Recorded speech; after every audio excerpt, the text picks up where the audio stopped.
kalau kita bangun, misalnya seperti ini, kemudian bangun dari tidur, maka sunnah nabinya, nah ini duduk terlebih dahulu. Ya, duduk dulu. Nah, menenangkan diri dulu. Ya, jadi duduk ini bisa mengondisikan keadaan kita tenang terlebih dahulu. Aliran darah berlangsung dengan baik. Kemudian juga ya perasaan yang mungkin juga agak sempoyongan, belum stabil, ya kan? Kita stabilkan terlebih dahulu. Nah, jadi tidak dianjurkan bangun langsung berdiri atau bahkan ke kamar mandi atau tergesa-gesa, tidak. Kita mengambil keseimbangan diri dulu, biarkan darah mengalir dengan nyaman, nafas teratur, duduk terlebih dahulu. Oke?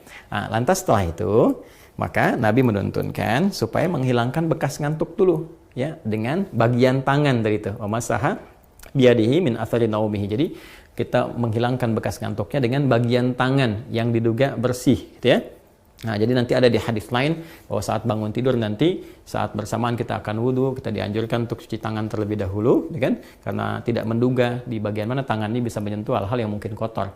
Tapi kita bisa menilai dan menduga dengan kuat di bagian tangan mana yang sekiranya bersih untuk kita gunakan untuk menghilangkan bekas ngantuk. Misal seperti ini, gitu kan? Nah, atau kalau kita duga baik, bersih, kita gunakan seperti ini juga. Nah, apa tujuannya? Pertama, untuk membangun kesadaran terlebih dahulu. Ya, sebelum kita berdoa atau sebelum membacakan ayat-ayat atau kalimat thayyibah, supaya doa yang dibacakan, ayat-ayat Quran yang dibacakan, kemudian nilai-nilai spiritual yang dimohonkan kepada Allah itu tersambungkan dengan khusyuk. Ya, bisa khusyuk, bisa benar, terasa dalam jiwa. Karena beda rasanya ketika Anda bangun tidur masih ngantuk berdoa misalnya. Doa bangun tidur gitu kan, atau baca beberapa ayat dari Al-Quran, itu rasa kejiwaannya akan berbeda dibandingkan ketika Anda menghilangkan rasa kantuk, ya, kemudian sudah mulai agak fokus, sudah lebih baik, ya. Kadang-kadang kan ada yang baru begini, bangunnya jam 3 kan, tapi yang begini, tiba-tiba lihat jam, udah jam 4, ternyata 1 jam nggak sadar begini kan.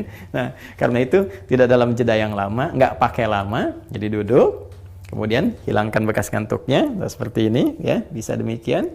Setelah kita duga cukup baik, kita hilangkan bekas ngantuk, maka di Sunan Abu Daud tadi menunjukkan kepada kita membaca 10 ayat penutup di surah Ali Imran.